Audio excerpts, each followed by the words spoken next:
Today is not an interview per se, but I'm sharing a talk that I recently attended locally, shared by this painter named Rico. He has won multiple international awards including Golden Demons, Scale Model Challenge and Montesans Wiener Show. My name is Adib. I have over 15 years of professional experience in the collectible space. I'm sharing my experience and journey into miniatures, so make sure you're subscribed for such content.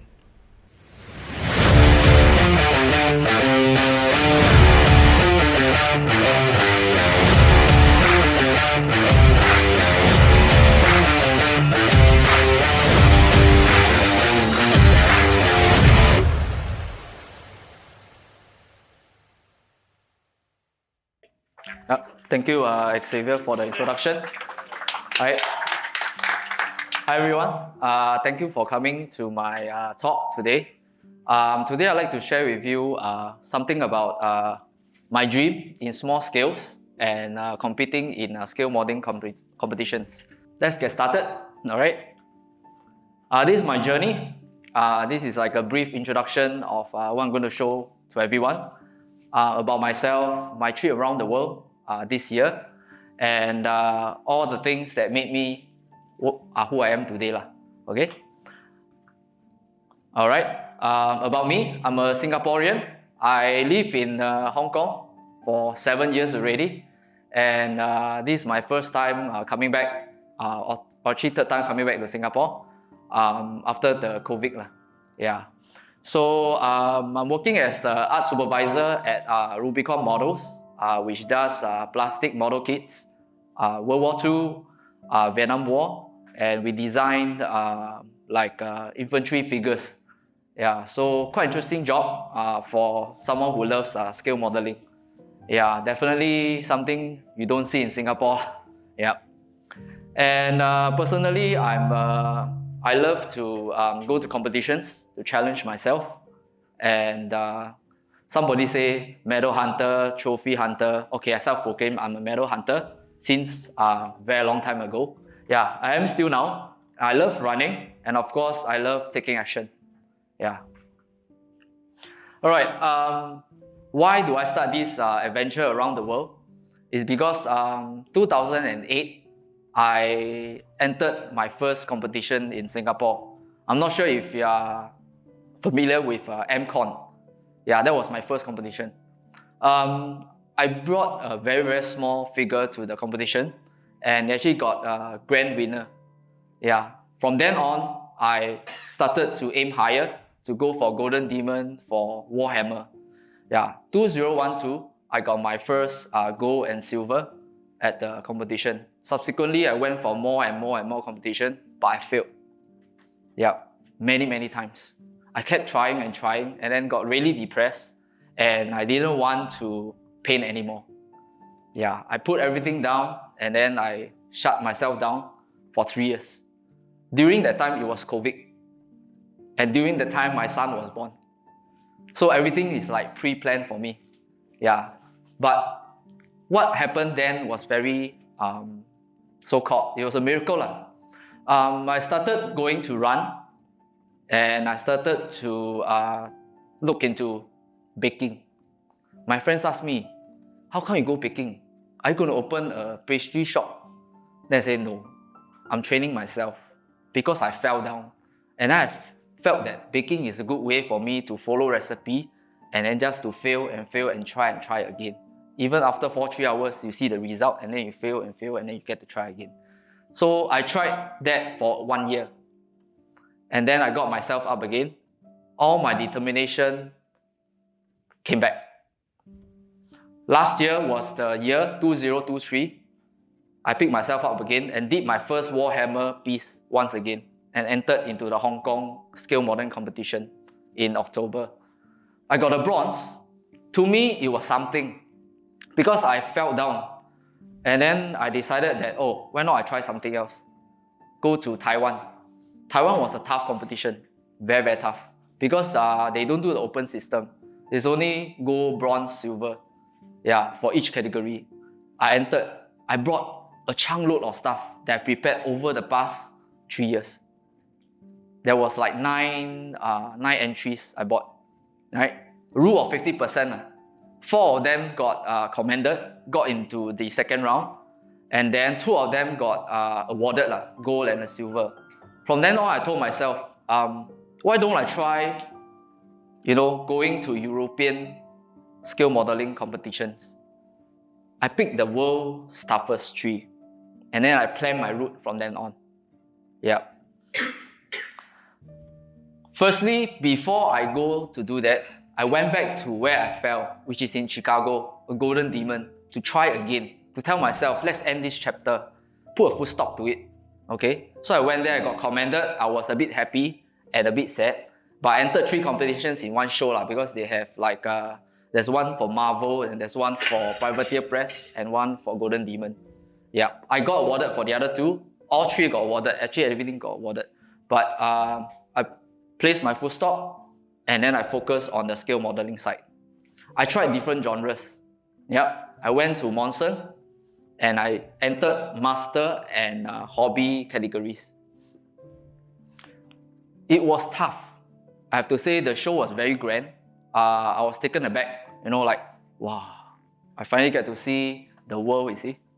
My world was very small. It was in Singapore, it was regional, you see. But once I go into Europe, my eyes was open. I met a lot of people. I met a lot of friends. And then I saw those that are my Facebook friends for the longest time, and I get to meet them in person. Yeah. It was very heartwarming when they saw me, hey Rico, you're finally here. Because they were expecting me. Some of them, I know them for many years.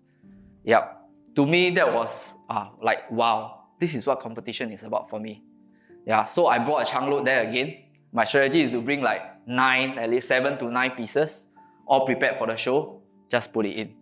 Yeah. Last time I used to care what I get, this is what I strive for. I must get best of show, I must get gold.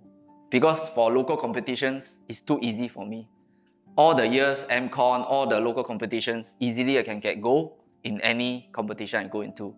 But once I go out of Singapore, it was difficult. I felt challenged. So I realized that it's actually not the medals that matter.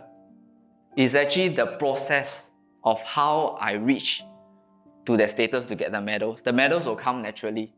Yeah, but it's actually the process that you have to slowly go and do everything, plan out everything. This is why I'm here today to share with everyone what I did and how you can also look into doing it as well. Yeah, subsequently, I went to, in October, I went to Scale Model Challenge in Holland, and another big show, was awarded as well. There's 5 medals, and all in master category. I got bolder.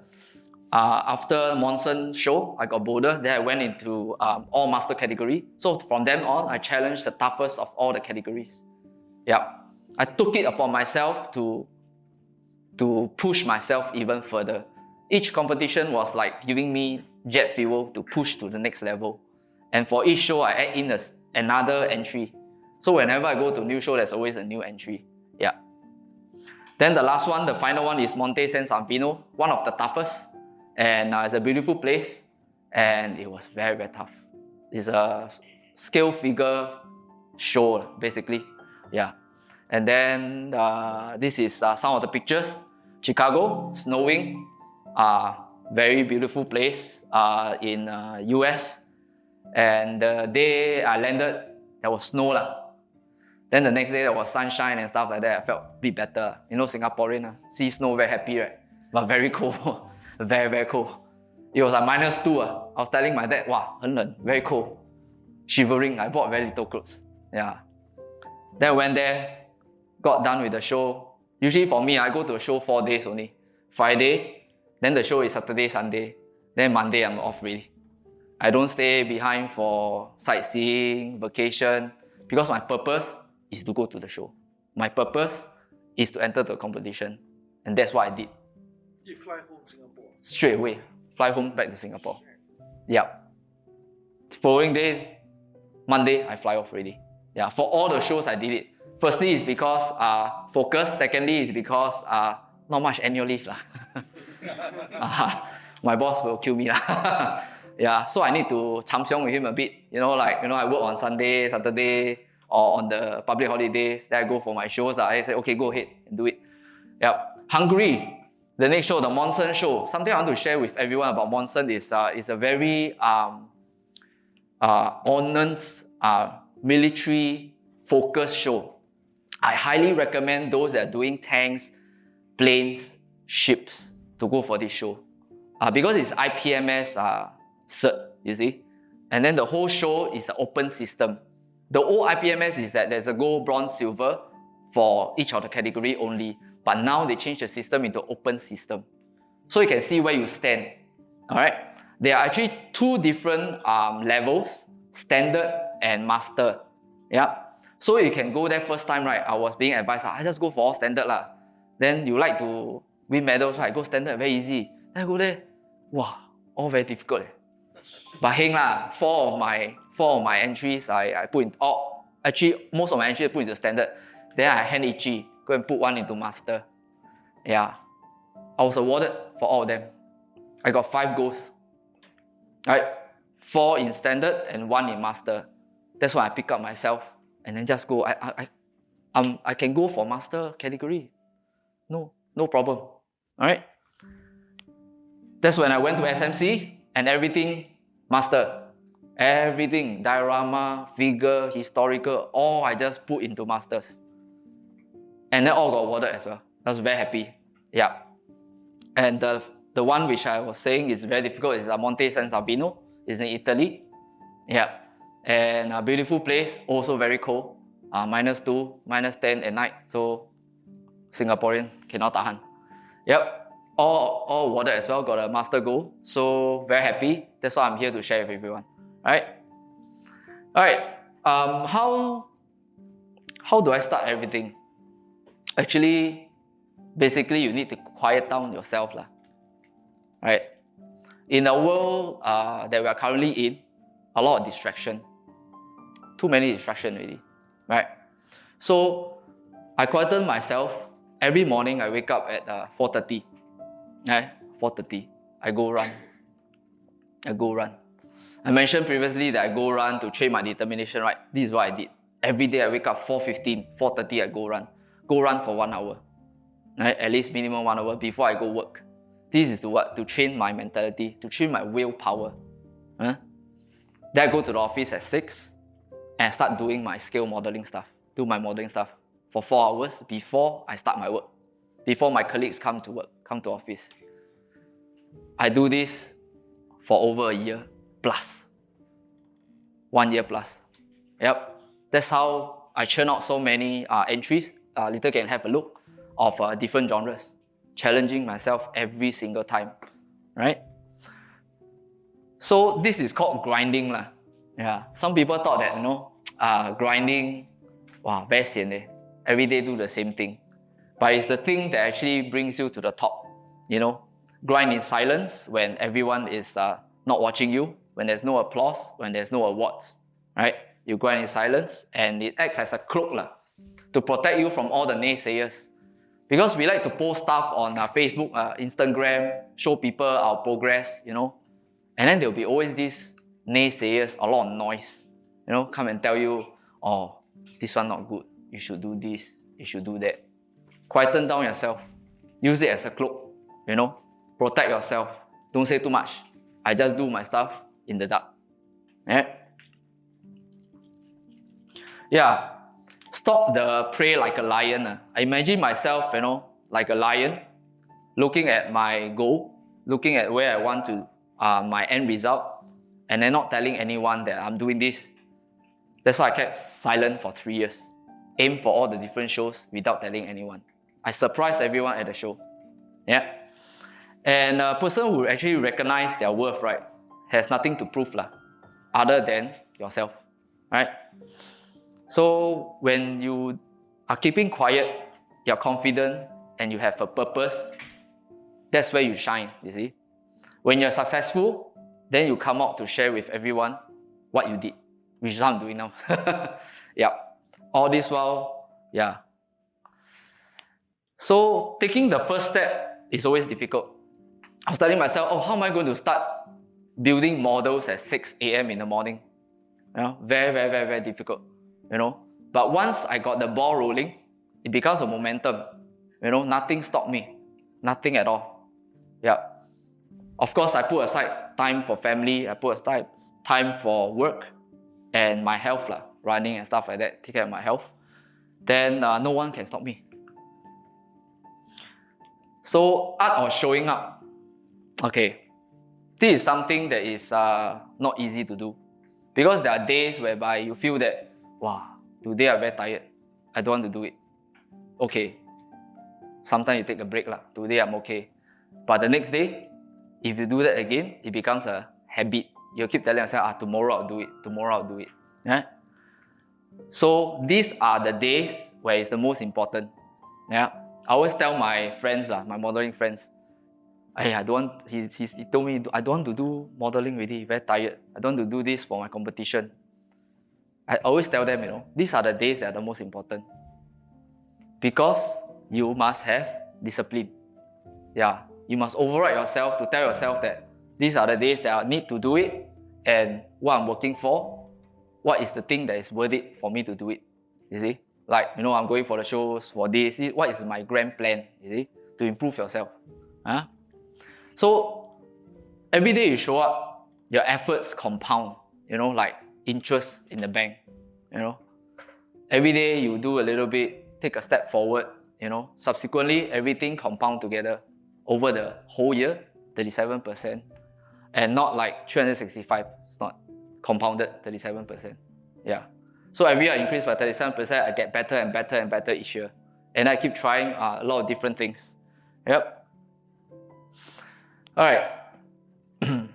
What do I mean by this? What do I mean by discomfort equals growth? All of us like to stay in our, comfort zone. Like to do the things that we are good at. Yeah.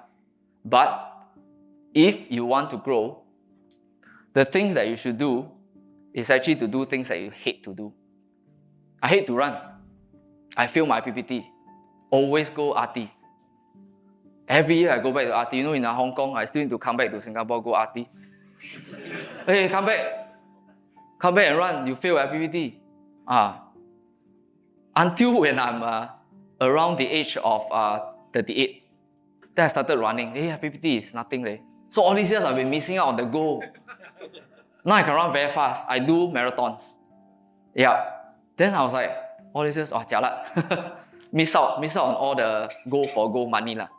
Yeah, but it's okay. Those are the past. Now MR already, don't think too much. But I still go and run. Yep. So doing something that you hate allows you to grow. For example, I'm not good at Gunpla. I'm not good at Gundams. I will go and challenge Gundam. I will go and do something that I'm not good at. I'm good at miniatures. I stopped doing miniature. Okay? I put a pause to Warhammer. I put a pause to all the miniatures. I do Gunpla. I do tanks. I do planes. I do ships. Just try all the different genres.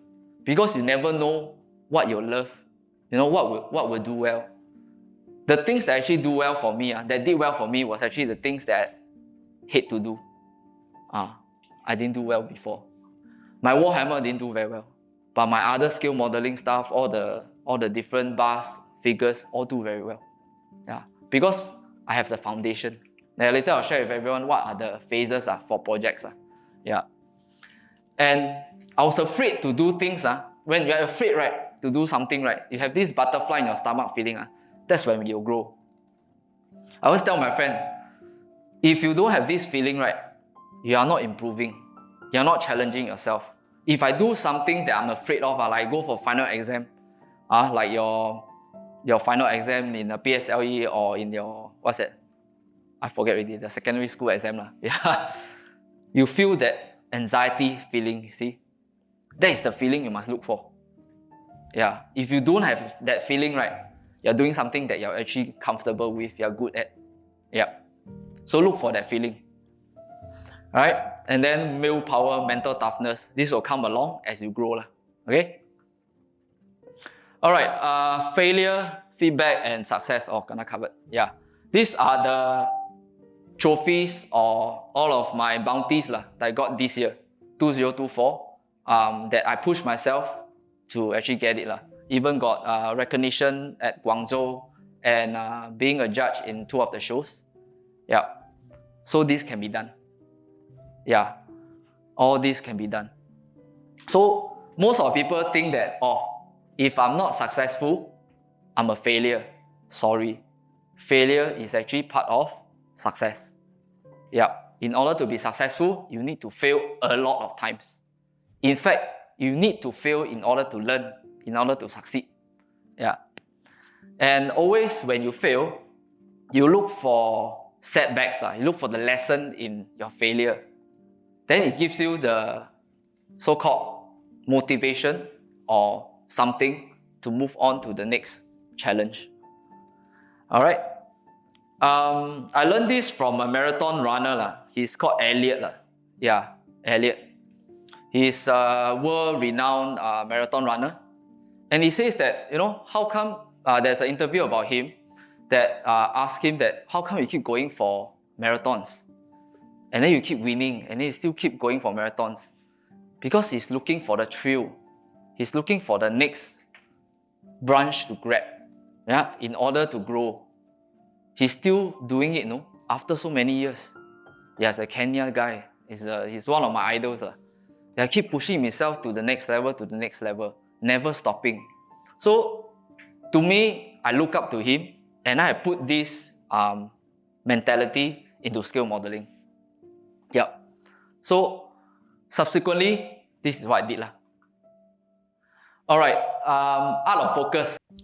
So, I'd like to share with everyone, project phase. Whenever you start a project, alright, there's always a foundation.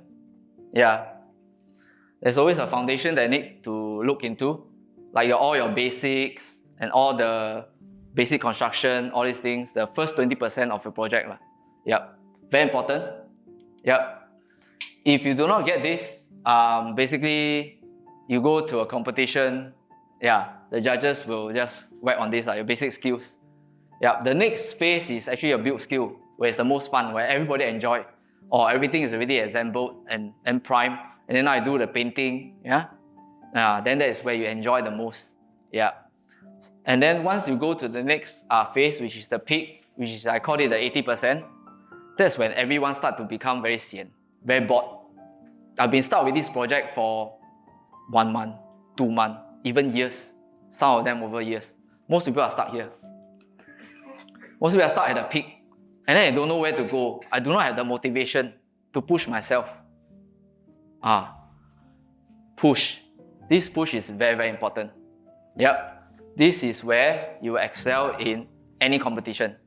Where you push through everything, the last 20%, I always call it the last 20%, is the most important part of all your competition piece. Without this last 20%, you're always stuck in the peak, which is at the 80%. It's like average work. To go beyond, this is the area that you need to push yourself. The mindset, the discipline, all must come in during this phase. Push yourself to finish it.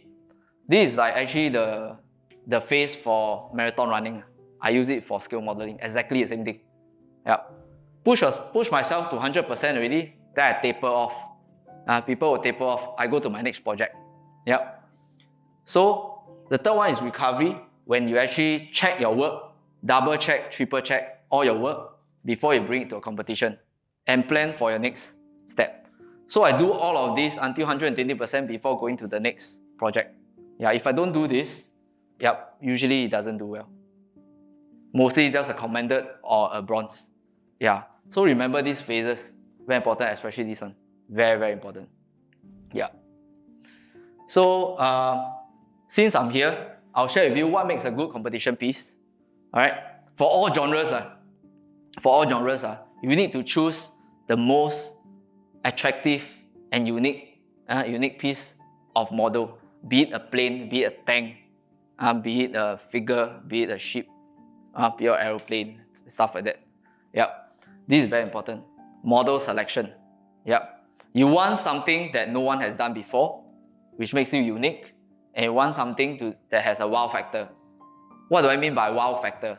When I look at the model, over a sea of models, your model must shout out to me, wow, calling out to me. Then people will go and see. Then the judge will pick it up first. Once you go through the phase 1, phase 2 is where the judges look at it more in details. So even the phase 1 you can't get through already, then There's nothing to say. Yeah, your thing will be there, and then you'll be like, how come you never look at mine? Wow factor. Story. Each of the models must have a story. Okay, if a model do not have story to convey a message to the audience, it's not attractive model. Rico, bus how to have story? Yes, bus can have story. You can have ambience, you can have environmental lighting, yeah, and you can have different effects to create the story. Yeah, plane how to have story? Plane, I must have a pilot, put a diorama, a base. All this comes out to be a story. I just spoke with Kevin Tan yesterday. He was telling me about figures. He said, I'm not good at painting figure. I'm good at doing base work, groundwork. I'm very good at creating story. Everyone is looking into story. So how do you tell a good story? This comes from practice and looking at different references online and then putting it in your work. Everything, even tanks, a lot of small stuff. Even the pail, even the soil that you use for the weathering, all comes into play. These are story, right? Presentation. Presentation is king. Yeah, I always tell my friend, a round base, a square base, all makes a difference. A round base allows you to hold a model and then turn it around 360 degrees. You invite the audience to look at the model 360 degrees. A square one creates a front, a back, and two sides. So you can fix your lighting. It's quite a fixed thing. This applies to tank. Tank, ships and planes like to use rectangular or square. Seldom you see round because you need to complement with the shape of the vehicle. For figures, more room to play around. Okay, so presentation is king. Alright, why do I put 100 hours? To me, a model that hasn't gone through 100 hours of work is not worthy of going to a competition. Yeah, I see some of you laughing, right?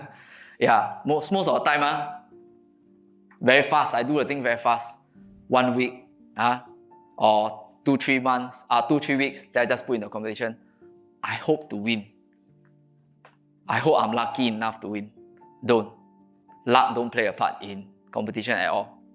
Everything is structured, everything has a system. Once you know the system, once you know that 100 hours and above, my work is somewhat there. Not 100 hours sit down there, I look at Netflix, then I slowly paint one finger. No. Really focus, no Netflix, maybe some music. Focus on the thing.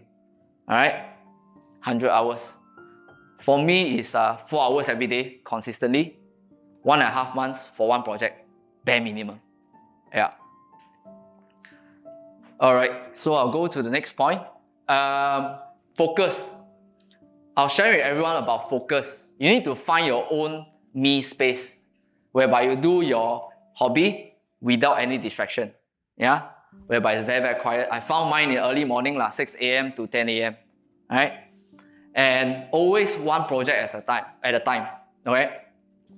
Many of us like to open up a lot of projects, all in work in progress. This do one step, go and fix another one, then I'll pick another one. No, don't do that. I see a lot of people smiling.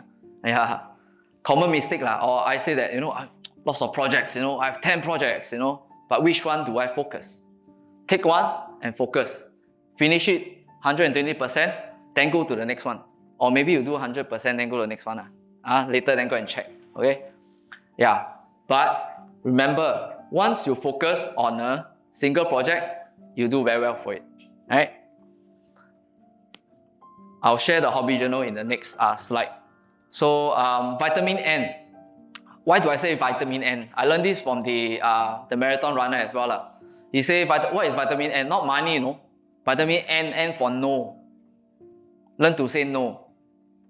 Whenever your friends ask you to go out to drink beer, have fun, play PS5, Monster Hunter, let's go have fun. No, I'm working on my tank. Cannot focus. Learn to use vitamin N. Must focus. Alright? And lastly, stop complaining. Singaporean. Wow, very difficult. How? Can you teach me? I don't know what to do. Emotions. Alright? Never ever let your emotions take over your mind. Your mind is the thing that pushes you forward, that creates the discipline. Right? Never let your complaining control you as well.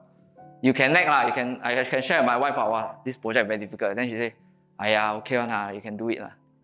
She just brushed me off. Then I realized that no one's listening. Okay, fine. Fine. Then I don't say anymore. I keep quiet. I tell my son, very difficult, no? Papa, okay, good. You tell me good. Then I tell myself, okay, push it on. Yeah. This is also why I want to change. I'm a role model to my son. Yeah. So I started to become very healthy and then start to be very focused. Then I got the medals and so I show it to him. This is what Papa get, no. Then he also showed me his. I finished my marathon also. My son goes for marathon in Hong Kong. I also have medal, Mickey Mouse. Okay, very good. Good. That means I did something right. Alright? So hobby journal. Why do I say everyone should keep a hobby journal? Alright? This is something not shared. This is not a secret, but keep a hobby journal to write down all your projects. Alright? Not all your projects. When you start a project, write down everything. Alright. Prioritize everything into A1, A2, B1, B2, C1, C2. What do I mean by this? A means very important. I must do it. If I don't do it, my day is done. B is got time that I do it. B is the next thing that I need to do. C is got time that I do it. So you prioritize everything. Whenever I break down a project into A1, A2, A3, I can clearly see what I prioritize. For example, you see the dwarf at the back with the orange beard. I use that as an example. Okay, today I'm going to paint the beard. Only focus on one color, orange. Do the base, do everything. Must do 120% first. 120%. Before I go to the next step. Maybe the face or the shadows and stuff like that. Yeah, that's how I prioritize everything. Once I do it, I check it out of my journal. Write it down, no? Don't use your phone, no? Another thing I want to share, I don't on my phone until 10:30 a.m. in the morning. So no one can look, no one can disturb me or I get distracted by the phone. After 10:30, then I on my phone to reward myself after I finish all my projects or for the day. Yep. Ideas. Whenever I have a new idea, I also write it down in the journal. You know, when you write it down, subconsciously, your mind is working on what you wrote down. Try it out. It works wonders for me. I keep a hobby journal for 1.5 years already. Yep. And then it works wonders.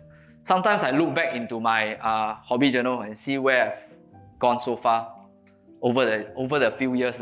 I write down my feelings after each show. I write down my feelings after each project. Yeah. And then deadlines. For all shows and all projects, I give myself a deadline. For example, I want to go to Monson. I need to finish a tank diorama. Okay, so Monson show is on the 27th of March. Then I need to finish it before 27th of March. Give me some lead time, 25th of March. So that's my deadline. Alright? But of course, I give myself some buffer time. Some time to touch up and stuff like that, to prepare all the things. Yeah, so deadline, write down your deadline and do it as a countdown. I only left with 180 days. You know, next time I update my journal, 175 days, etc., etc. Yeah, do that. Thoughts and feelings. Frankly speaking, I don't share with anyone much about my projects because I don't complain. So I complain in my journal. I can't in my journal. Wow, so difficult to do. I write it down. So next time when I read it, if I get a gold or silver, something like, oh, that time I'm like, that's how I'm feeling, right? But I got something, you know. So the trick is that you're always fighting against yourself, against your inner self, right? Rather than competing with your fellow mates. Yeah, that's what I'm going to share next. Yeah, trusting the process. What do I mean by that? Drip by drip, you know, water can cut through rock like hot knife in the butter. Yeah, like what Bruce Lee say, be like water. Put yourself in a cup, it become the cup. Put yourself in a teapot, it become a teapot. Be more flexible. So everything also baga liao, or everything also know how to do, little bit by little bit, drip by drip.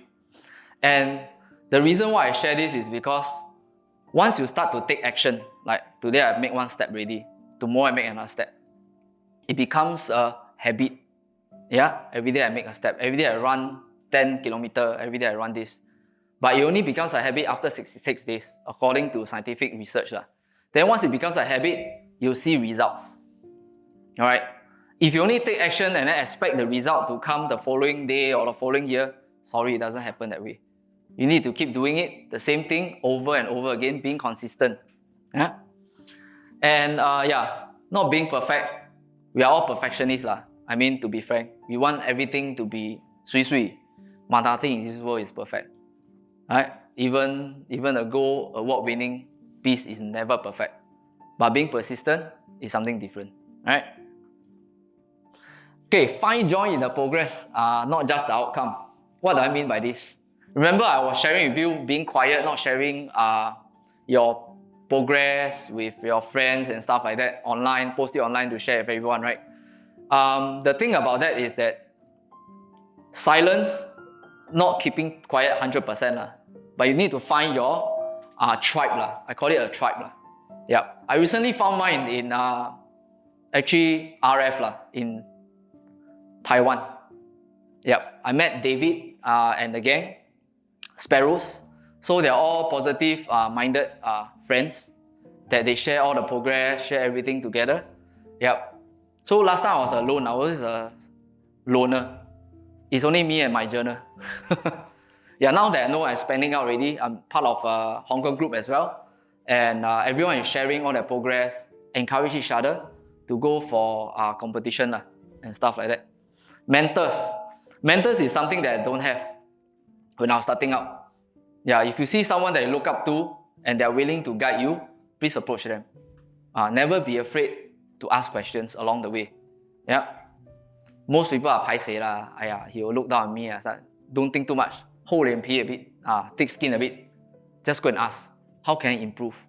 Ask for feedback. Ask from people that you can learn from. Yeah. And frankly speaking, embrace the solitude of the grind. 90% of the time you'll be fighting against your brain.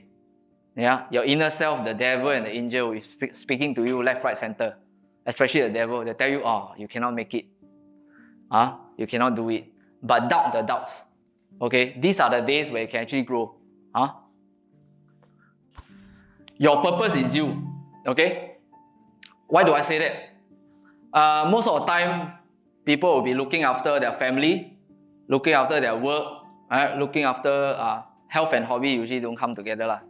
You sit down there for very long hours, then you get obesity and stuff like that. But it's very important. These 4 things are very important. Work, family, health, hobby. It makes a full circle for you. Remember, the purpose is you. Anyone hear the airplane announcement? Every time before they take off, when there's an emergency, put the oxygen mask on yourself first before you put on your infant. If yourself, you cannot save yourself, how do you look after the one beside you, right? Yeah. So the purpose is you. A lot of people go into burnout, because they never look after the mentality. Emotions take over you. I see too many modelers facing this problem. Very, very serious. Depression. I don't want to do this anymore. I hate this. Put it aside. But where's the passion? Find your fire. Right? Look after the mental side. Don't keep grinding like me. I release myself every morning when I go run.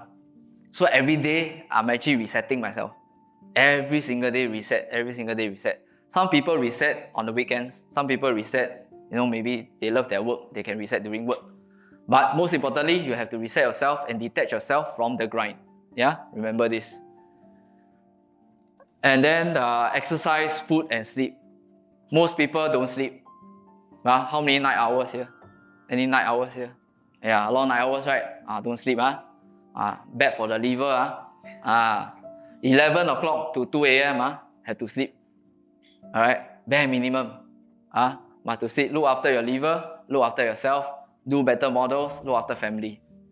So the purpose is actually you. Alright? And please exercise. Alright? 10,000 steps can be done. Walk to work. Try. Alright, going to shows gave me a feeling of the world coming together as one. You see now some of the places all over the world are in war and things like that. As skill modeling shows, everybody comes together, no matter where you are. So I go around taking photos, very whole in peace, let's go take photos everyone, get to know them. Hi, my name is Rico, I'm from Singapore. So I'm trying to put Singapore out, let people know we are not only a small little dot. We are like a little chili, very spicy one. So I can see a lot of potential competitors in the near future. Alright. And also friends around the world. This is the judging team that I'm part of. That's Guangzhou. This is the Hong Kong team. And this is the Singapore Sparrows. Awesome team. Awesome bunch of guys. They're all volunteers here. Thank you very much. So more and more, I'm joining all the organization, even though I'm not from the country. They accept me as one of their family. Because we are Singapore, must be neutral. I don't choose side one. See China, Hong Kong, Taiwan, all I'm part of it. So very fun. You always see I'm always smiling. So what's the next chapter of my journey? My next chapter is to share knowledge, share everything I know about competition, and hopefully I can have some future classes in diorama, in Singapore and all over the world. Diorama is my strong team. So I hope to teach that. These are several sharings in Hong Kong and Macau, and the recent one at Ambo Shop. The very, very small sharing. And I hope everyone will rise together and then do something for Singapore. Because 自己一个人很累, very lonely. Hold the flag at Monson, only one person. I didn't know Matthew was there, so or else I'll get him together. So it's only two of us hold the flag. Hope more will join me. Alright, hope more will join me. Or else they say I sapu all the gold medal for Singapore. Come and join me. You should ask her come there. The time Charles was there also. But they are not competing, they go there shopping. Very happy, I see them, wow, my, a lot of stuff. So I tell people go to shows with empty luggage. Once you have empty luggage, then you can buy more. So now is the question and answer session. Any questions for everyone? Yes? Yeah, I have a question. Okay. So the first one is, how do you decide when enough is enough? Because every time when we build a project, right, we always come to a stage whereby you know that if I work more on it, right, I can add even more stuff to it, I can probably improve on it. Okay. It comes down to prioritizing yourself, your projects. Once I set a few projects aside, right, let's say I have 5 categories I need to go to. I'm doing the first one already. Okay, how much time am I left with to do the next 4? Then I tell myself, once I reach 100%, then I stop. I don't go to 120% first. I leave the last 20% for final checks. Allocate your time properly. Once you hit 100 hours, that's why I say writing it down helps. I always track all my projects. Once I hit 100 hours, I know, okay, 差不多了. This is the time where I stop. Even though it's it must be around 100% complete. Can't be 80% and tell yourself, this one is 100%, right? So it's more of a time constraint. Yes, you give yourself time allocation. You manage your time. My mom used to tell me, she passed away a long time ago, be a master of time. Last time I don't understand this. Be a master of time. Make time your friend. Be a time thief. That's why I steal all the times early in the morning when no one is working, no one is watching. Then how about mistakes? Mistakes. Once you see a mistake, just remedy it immediately. Don't say I put aside, then 明天再来 or maybe 2 weeks later that I see, you forget already. So usually I take photos. I like to take photo of progress, work in progress, not to show people for me to go and check. I blow up the thing that I see. This is the area where there's a mistake. I'll remedy it now. I do it now. Then once I fix it, I know that, this is almost ready already. Then you can check again next time you catch another mistake, do it again. Do it immediately. Your next question? Oh, sorry, this one just add on a bit. Oh, then a bit.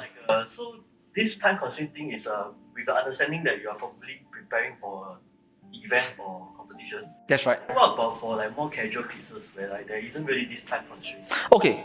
Once you have, I like casual pieces also. I call them like a palette cleanser. In between certain projects, I put in some palette cleanser.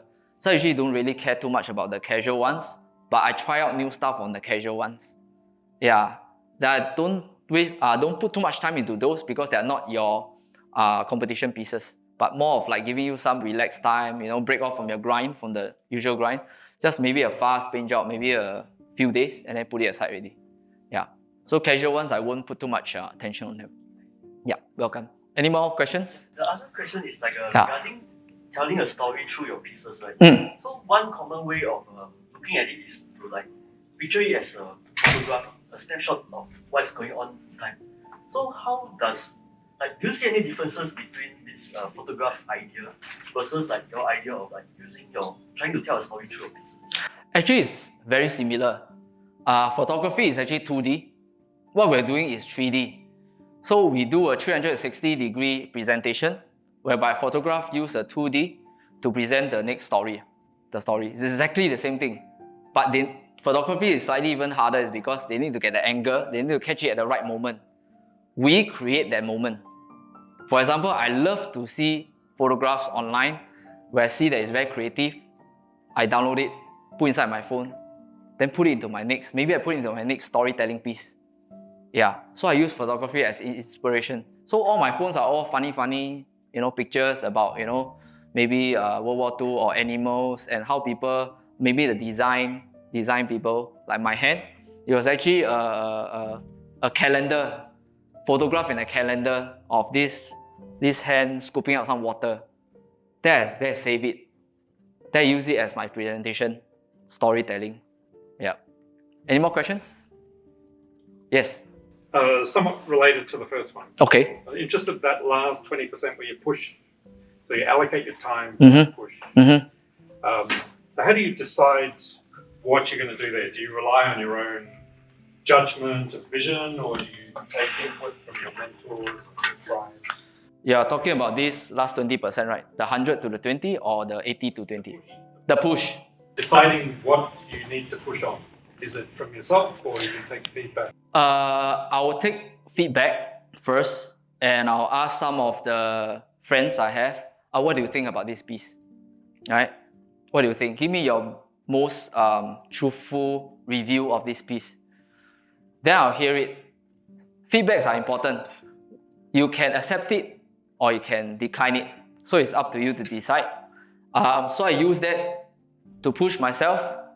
I take it as a rough idea, but in myself, I know that, in order for it to become a competition piece, I need to go even higher. Yeah? So I reference the master's works online. I always say photos of master's work. Then I see that, okay, at this level, this is what is expected at this show. Yeah. One thing to share is that go and do a lot of research of previous entries in the show for the past 2 years. Do research. Go and see, this is the entry, this is the category I'm going in. This is the standard that's expected. This is what has been done. Don't do that. Don't do the things that's been done, but just only reference the quality. You see that, okay, it must go until this level, then it gets awarded this prize. If you are not there yet, then you know that I need to push even further.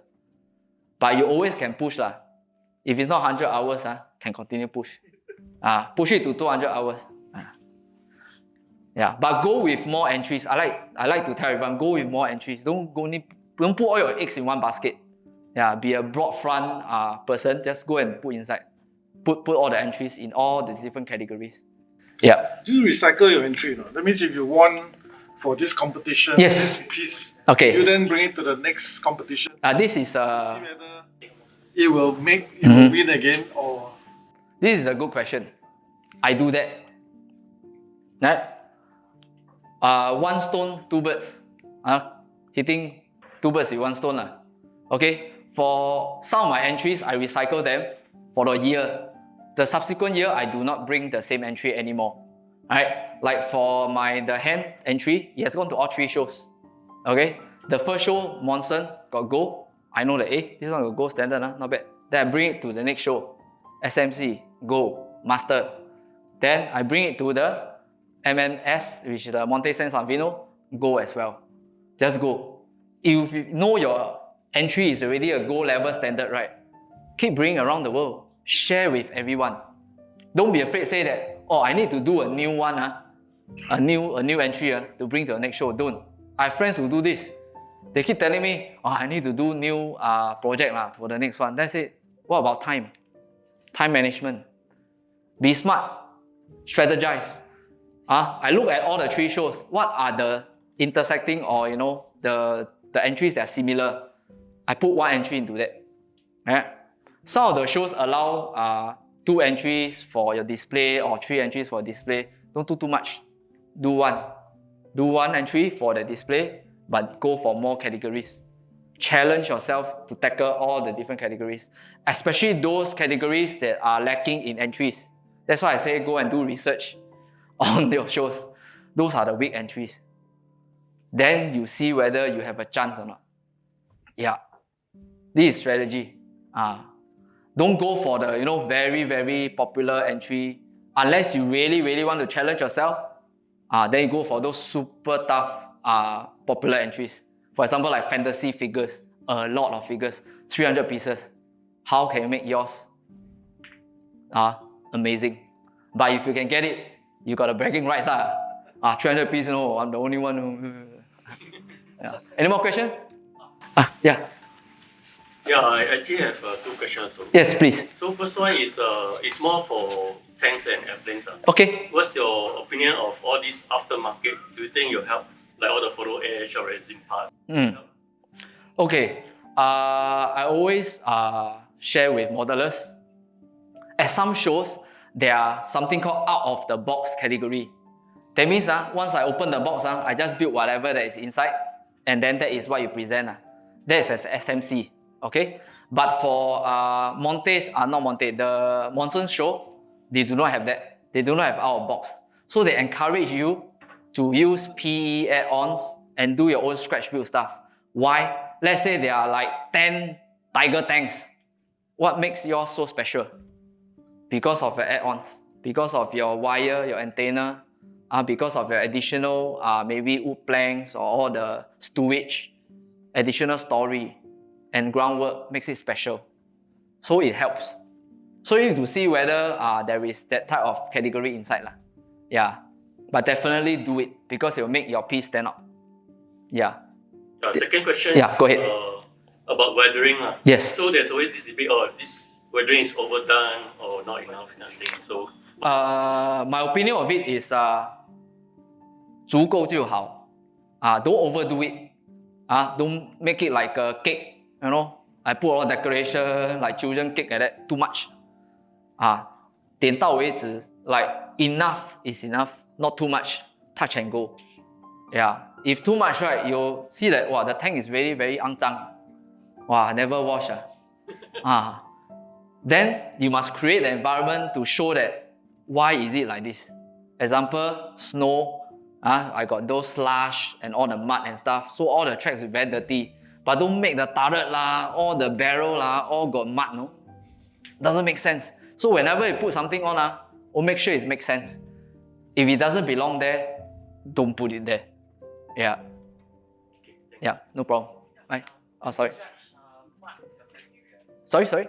The judge are those your criteria? These are my criteria. Actually, yes. Actually, for model selection, wow factor, story, and being unique, presentation, 1, 2, 3, 4, and 6. 100 hours, I don't know. They can anyhow pull me. Like 600 hours, no, I didn't. Yeah, so these 3 are the categories. The second question is that when you go to the conference, will you look at the profile of the judges so that to match the analysis? Very, very good question. I always go and do research on my judges. Why? The reason why is because I need to understand what they're looking for. What is their art style? Yeah, but tricky thing is sometimes some of the shows, right, they change judge every year. So you like, walao, like tupo like that, bakarat. I don't know, white or black or this number. I do that. And it's actually very good for you because you kind of learn what is being looked at. I know what the judges are looking for. If you know that every year the same judge is going for that category, right? Very good, consistency. Then you maybe tweak your style a bit to match so that it catches his attention. But I always tell most artists, have your own style, slowly develop your own style, I have to say that. Slowly develop your own style, but at the same time, learn from what others has done. Yeah, so that answer your question? Okay, cool. Any more questions? Yeah. From a judge's point of view, how important is historical accuracy?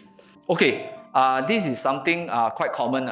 A lot of people ask me, is it very important that olive drab must be olive drab? All the different colors must be, it's important. But as an artist, you have artist impression of colors. Everyone sees colors differently. Yeah, so to be fair, you have to be accurate, but at the same time presentable. So example, like the German Panzer crew, they have this pink color stripe at the top. You must make sure you have that. Don't go and paint other colors unless you can justify it. Why is it that color? Yeah, sometimes the judge might not even know what they're looking at. But most of the judge should know what they're looking at if they are historical judge. Yep. Did I answer the question? How about build? Build. What do you mean by build? Let's say, example, like a tank. Yeah, most of them will know.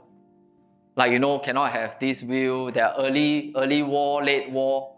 You must do it accordingly. And then during that time, the terrain, is it like this? Very important. To put the tank in perspective at the location where it has to be, it has to be like this. So all these have to do a lot of research. Yeah, that's why I respect a lot of military scale modelers. A lot of research needs to be done. A lot. So it's fun. Even the mud. Put a lot of mud. Love to do that. Any more questions? Yes? What was one of your favorite pieces from this year and why? My favorite piece is actually the hand. The kids on the hand. Because it's actually something that is very unique to me. Yeah, that I created out from nothing. I saw a photo of 2 Indonesian kids playing in polluted water. Just one photo. I used that as my inspiration. Then it always stuck in my mind. I must do this. I must share with the world something that hasn't been done before. Yep. So instead of polluted water, I use plastics, like bottles and stuff like that. And I bought a lot from this Taiwan guy in Taiwan. I mean, like Hang Chen or something. Then created this scene. Yep. So it developed along the way. It was actually supposed to just be on a round base, very simple presentation. Then I told myself it's not unique enough. It's not going to stand out amongst all the dioramas. So I gave it the hand treatment. Yeah, give it the hand treatment. Bring the problem to the audience. So when I was speaking to the judges, how come this piece stood out to them? He told me that it's very unique. No one has done it before. They have seen vehicles being picked up by hand of God, something like that. Yeah, but they haven't seen this being presented. So subsequently in the shows, might see a lot of hand now. Yeah, a lot of hand. Because go show say, yeah. Any more questions? Yes. In all those years of getting up at 4:30 in the morning, grinding, what were the main things that you found yourself developing? Was it storytelling, technical skills, or what was it? The 4:30 grind actually trains my willpower. Trains my willpower and determination to push myself even when I don't want to do something, I will go and do it. I do not want to complete this thing today, but because I have to, I must do it. Yeah, this trained my willpower to the next level. Yeah, and waking up at 4:30 is very automatic now. And then, as an artist, what was your growth? Was it a technical improvement in technical skill, or was it more about personal? To me, it's a personal growth of my mental toughness and willpower. So I can share with everyone, I do not come from an art background, zero art background, but I have the willpower. Yeah, so that's what I want to share here is the talent, some people got talent. So when we are both competing, talented artists versus a disciplined artist, all right? Talent gives you a head start, okay? But if talent, you do not have discipline, that's where you stop. With discipline, every day I catch up slowly.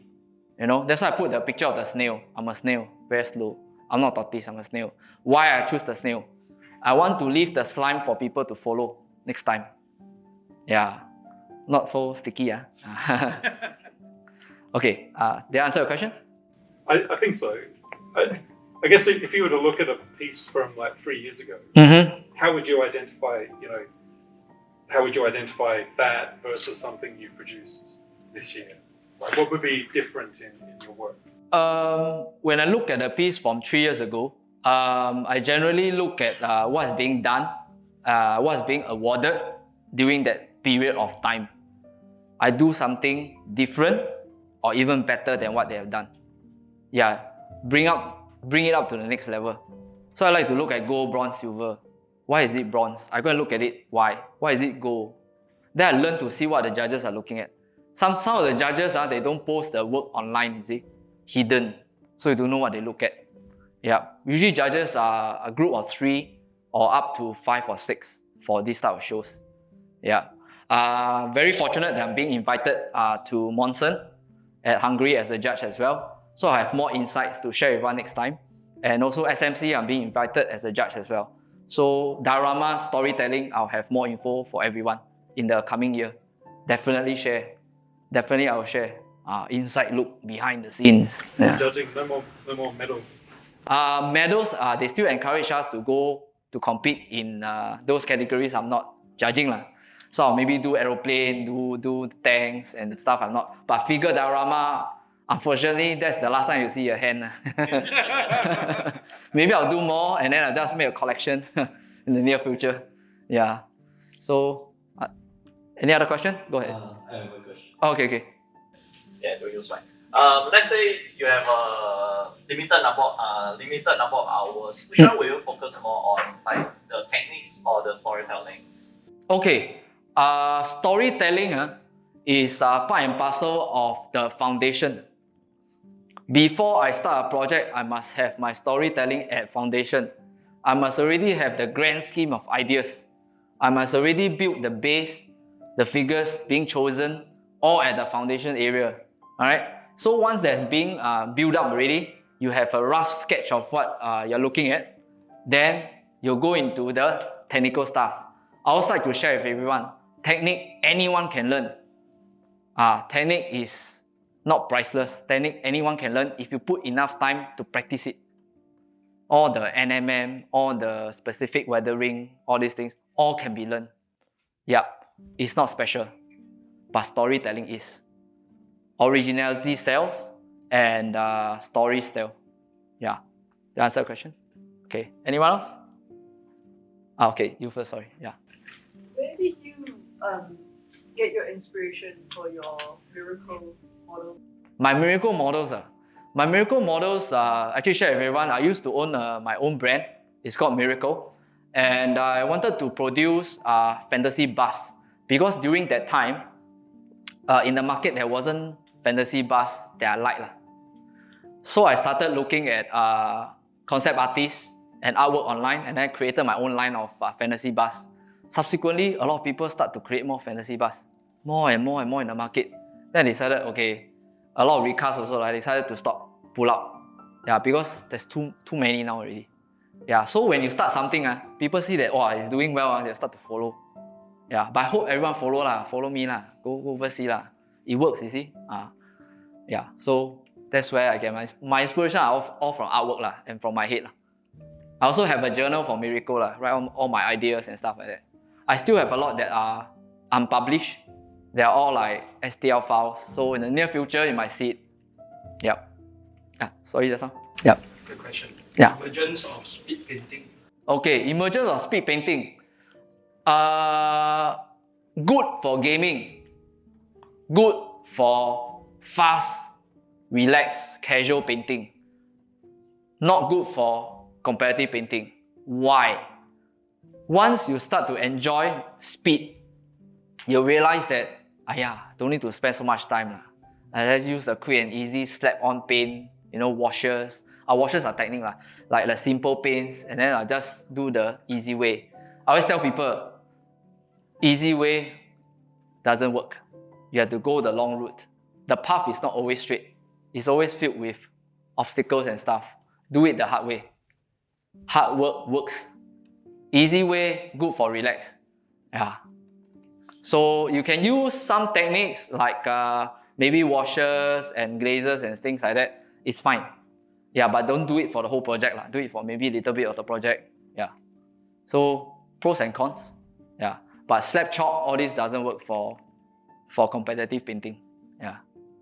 Speed painting, right? Very fast. Yeah. I finished already. Wow, less than 100 hours. Yeah. Okay. Question. Some people may be questioning whether grind is putting in the hours, and of course, eventually you will get better at what you do. But some may be questioning, or some might have the doubt that, okay, what am I actually training, or what am I actually grinding on? And how do you see the importance of actually knowing what you are grinding on? And things like art fundamentals like color theory and composition and storytelling. So targeted grinding. Do you believe in that? Do you think it will make you a better or more efficient at learning? Definitely. Whenever I go on a journey, I look into my purpose. What is my purpose? What is my purpose going to all these different competition? What is my purpose of doing this project? Once I sort it out, I let myself know that this is the goal that I want to achieve. Then the color theory, the blending, the practices, all fit into it. As long as you do it every day. You write it down in your journal, you do it subsequently, step by step, you reach your purpose. Always have a purpose. You are the purpose, and you must know what is your purpose when you do this project. For example, I just shared with you briefly. The dwarf that I painted, I wanted to learn about ambience lighting. That was my purpose, but very difficult. Then I tried to break it down, break the model down, what needs to be done, break it down into smaller pieces. Then slowly doing it, reaching up to my purpose, which is learning how to do ambience lighting when I assemble the whole thing together. Yeah. So would you say it's actually, like you said, technique is anybody can learn, but it's more about learning more of the artistic theory of what makes something, like when you say ambient lighting, there's a technique part of it, and then there's the art study part of ambient lighting. Yes. So, would you say that is more important than the technique itself? Both are equally important. You can't be missing technique and then knowledge. Knowledge without practice is like engine without fuel. Yeah, that's what I try to say. Both have to complement together. Yeah. Okay, and one more question is that when you say at the 100% you walk away to do come back for the 120%, I personally like to walk away from my work for just go for a walk, go for a jog or something like that, and come back. So do you see any benefit to that when it comes to having a fresh pair of eyes? Yes, definitely. That's why I highly encourage everyone to go for scheduled breaks. What do I mean by that is that you grind for like 5 days, then I'll tell myself today is my off day. Saturday, Sunday, I relax. Okay? This is very good because you reset your mind. For me, I reset mine every day when I go run, but maybe lifestyles of everyone is actually very different. Timetable for everyone is actually very different. You have to do scheduled breaks in order not to break down. Yeah.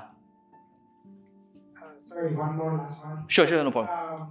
When you say references or having goals on specific people's work or winners or past competitions, do you also use I guess you kind of answered the question, is where you see photographs of people playing, the kids playing in the polluted water as an inspiration. So how much do you use real photographic reference in your work? I use it quite a lot. Because those are like, inspiration. You can't copy inspiration. I can't copy the photo 100%, but use it to, create interest and then add creativity to your work by adding your own touch. I always add on to it because there's 2 kids right? I put 5 kids. Because it's trash I use plastics. Yeah, because they are using styrofoam as a boat, I use wooden planks. So I build on it, the idea, and then add on to it. So it becomes sort of my idea. If I don't tell anyone I got this from a photograph inspiration, no one will know. Unless they really go and search. Yeah. Yeah, good, cool. Any other questions? This is a fun one. Yeah. How big is your pile of shame? How do you manage it? My pile of shame. How do you get to that size? How do I? Actually, my pile of shame is not actually more for Warhammer. There's a lot of pile of shame for Warhammer.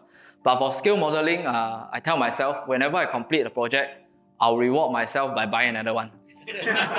So I can say it's infinite, unlimited. My pile of shame is always there. But I always tell myself I buy this model already, I must complete it. I must bring it to a show.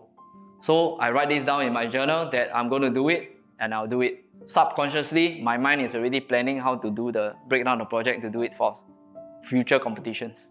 You have the idea first, then you go out and source and buy, or you buy first, then find the idea? Both. Yeah. Sometimes I see the model nice, I'll just buy. And then sometimes when I have an inspiration, I have an idea, I write it down, then I go source for the specific models. Like for the hand, the children are all from 3 different brands. Yeah, 3 different brands. I go and source them, like, this is the pose, everything. Yeah, so planning stage, foundation stage, very, very important.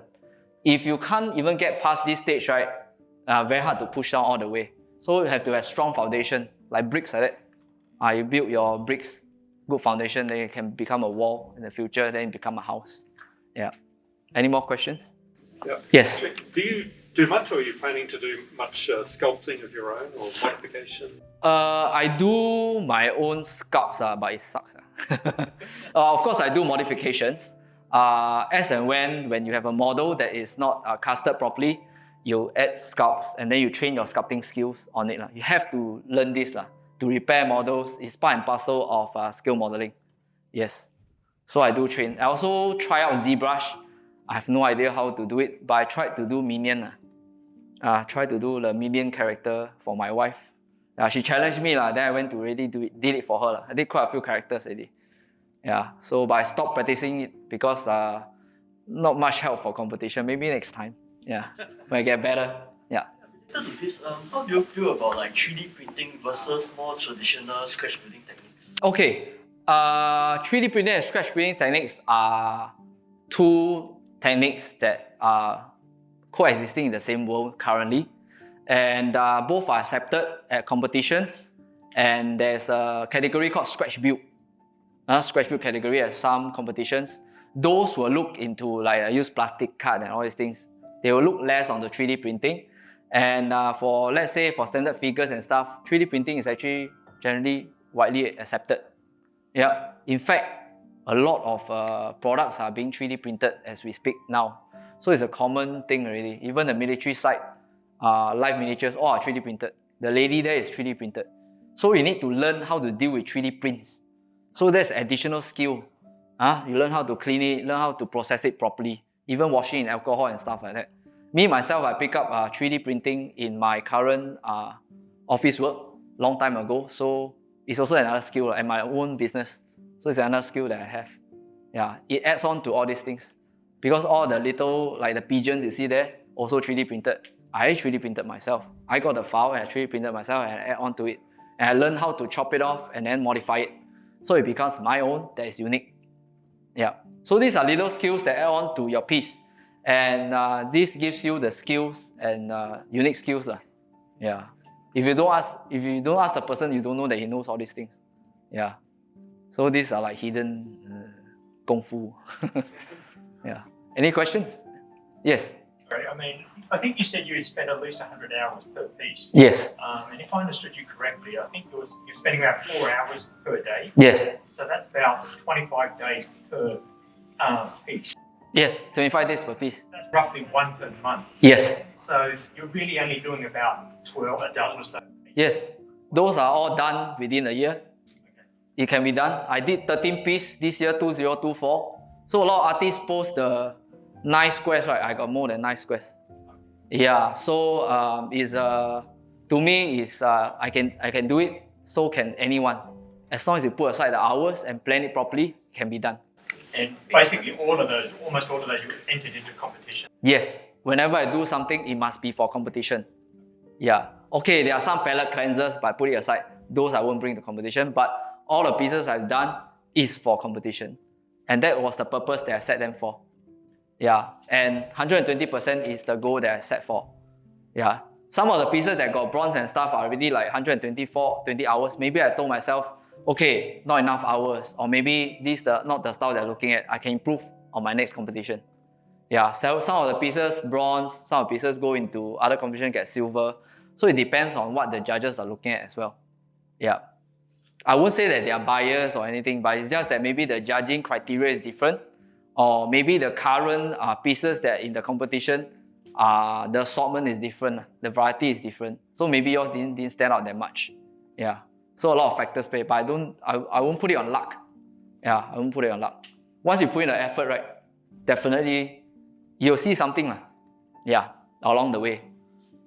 So competition is not about the medals and accolades. It's about the journey. It's about the end product. Yeah, so the toughest climb will always lead to the most beautiful view. I always tell people that. Yeah. Climb the toughest mountain, you'll see a beautiful end in the end. But keep doing it, slowly climb it. Yeah. And don't give up. Giving up is telling yourself that enough is enough. And you'll fall down. Yeah, don't give up. Keep pushing. Trust the process. It does work. Yeah. Any more questions? Do you do pieces of yourself? Of myself? Maybe the hand is my three brothers. Yeah. Maybe I'm the elder brother pointing the one. But myself, then I usually put part of me in my piece. You can take a look at the one with the pigeon later. It's actually when I was young, I used to stay at my house, and then there's a lot of pigeons. I like to feed them bread. Just throw bread, feed the. Then uncle always scold me, why you feed bread to the pigeon? I like pigeon. Then after I realized that World War I, they use pigeons as a format to send messages, out into the battlefield. And then I put that idea into it. Like the guy having some biscuit, then the pigeons come over. So these are little parts of me in my projects. Yeah, like the robot that's looking at the postcard. I remember last time my wife used to be my girlfriend, sent me a postcard. Then I look at the postcard, that's me looking at that. Yeah, so a little part of me in this creative side. Yeah. You talk about compiling all these for exhibition. Actually, some of the pieces are being purchased by Verco's Vault in LA. It's a museum, miniature museum. 3 of them are being sold. So I might be the first Singaporean to have my piece in US. So bravo. Yeah. So thank you. Yeah, for the dioramas, I'm keeping it because in the future I might hold some simple diorama storytelling sessions. So they will come into play. Yeah. Personally, not enough pieces for exhibition yet. Slowly, maybe in the near future. Yeah. Any more questions? Feel free to ask. If people want you to do a piece for them, commission work currently I'm not doing because I've done it for many years already. So sometimes fulfilling clients criteria is a bit tough, you see. Yeah, last time I used to do it for gaming community, but they are very forgiving because there's only Rico standard. Last time, a long time ago. But for now, if it's for display, you have to give it what's worth the amount that they're being paid. So it's quite challenging. Currently not accepting yet. But always open for collaborations if there's anyone that's interested. Yeah. Any more questions? Yeah. Let's say you want to join a competition as a start, as a beginner to join a competition. Which competition should I look at, or what's the first step? Okay, the first step is to enter the local one first. Local one, you go and check it out, all the local competitions. Use that as the first platform. Subsequently, go for regionals, which is the Malaysia one, which is in Penang, Malcolm. All right. Then the next is usually in June or July, June. Then the subsequent one is RF in Taiwan. That's more cutthroat because it's only gold, bronze, silver per category. So that's very challenging. If we can get something out of that, yeah, pretty up there already. But I won't say that I use that as a standard to go the European. I've seen several modelers who are best of show in the Taiwan, but they get nothing at Monson. The recent helicopter, last year's winner, they get nothing. So to them, it might be scratch built. That helicopter was scratch built, no? Is a Korean forest helicopter, rescue helicopter, fully scratch built and stuff like that. In Taiwan, they look into this a lot. But when it goes to Monson, they see the work like a bit rough. There's a lot of things that are not refined yet. So I always tell people that always refine your work before you go for competition. Make it even better before you challenge yourself in the next level. If you want to recycle your piece, don't just bring that, oh, this one was best of show in this place, then I bring it to that, sure get best of show. No, there's no such thing. All the shows are different. Study the show, study what won. Go and study, like read book like that. Go and study all the history, like what has won now and what. Go and study that. That's a strategy. Yeah. When you build the model for Taiwan, do you consider European as well? Do you build the model for both competitions? Yes and no, because I would say no, because the pieces that won in Taiwan, I did not bring it overseas because I think that they are not worthy enough. So I created brand new ones within that year for the European side. Yeah. So for the Europeans, you want to bring it in Taiwan as well? I'm already a judge, so cannot compete anymore. Yeah, I would love to. I told the organizer, he told me, no, you are being banned. You cannot bring your pieces. Then I told him, well, I want to bring 10. Go there, sapu. She said, no, cannot. He said, no, cannot. He put me as a judge. So I'm actually quite honored to be able to be a judge together with David as well. David is also a judge in Taiwan for the Gampla side, sci-fi side. Yeah. So two of us, the Singaporean there representing Singapore. Yay! Yeah. So not lonely anymore.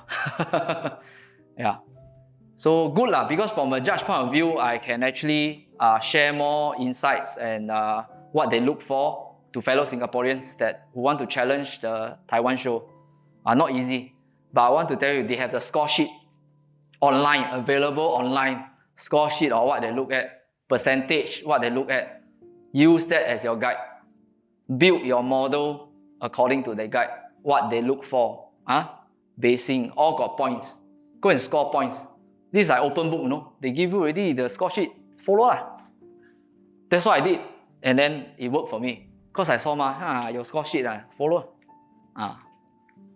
Tweak according to the competition. Don't just be a fixed mindset, you have to be flexible like water like that. Yeah.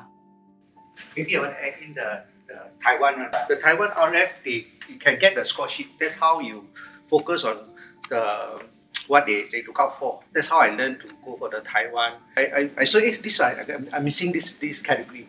So they are Taiwanese, they're quite open in the check. Yeah, in the scoring system. So you look for the RF Taiwan, you should be able to pull out. If you need it, I have it in my phone. Yes, we have it in English or Mandarin anytime. If you can just message me, I can send it to you. And this is Alvin. Recently did very well in RF as well for the ship category. He actually got the gold in the ship category. So those that are doing ship can actually look for him for some advice. Yeah, so well done. Yeah. He also actually competed in the Korean one, right, recently? Korean one. So like Rico, I want to use the same ship, go to another country. But then I didn't get gold, but I just want to push myself to the Koreans. The Koreans shipbuilding are way up there. And then what's more important is I go there and push myself to the next level because I get a chance to meet the best in Asia. Yeah. Then you ask them how to do this, how to do that. Then similarly, when I'm in Taiwan and Korea, people come and ask me how I do this, how I do that. So the kind of joy of having this opportunity to bring your art piece and have fellowships, that's the joy I actually enjoy. Yeah. The sharing process. If you've done your best, 100 hours is there already, then you don't get your gold, it's okay. because for me, I have to manage my own expectation. Go there to have the chance to grow. Yeah. That's the most valuable I gain, because by going there, meet the person, and then you have makan session with them.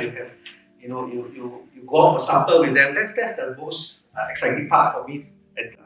Actually, yeah, for all shows, I always speak to the judges and to fellow modelers as well, because some of the modelers are very welcoming. They will just share with you, wow, I use this technique, how I do it. Go and learn, absorb like a sponge. And then when they ask you, right, share with them equally. There are no secrets that you should keep for yourself. There's no secret kung fu. No need, share. Share to everyone. Everyone rise together. That is the main purpose. Yeah. Because if you keep things to yourself, generally people also keep things from you lah. What goes around comes around. Yeah, that's what I feel like. So I like to share with everyone. Yeah, everything I know. Yeah. Any more questions? Another question. Yes.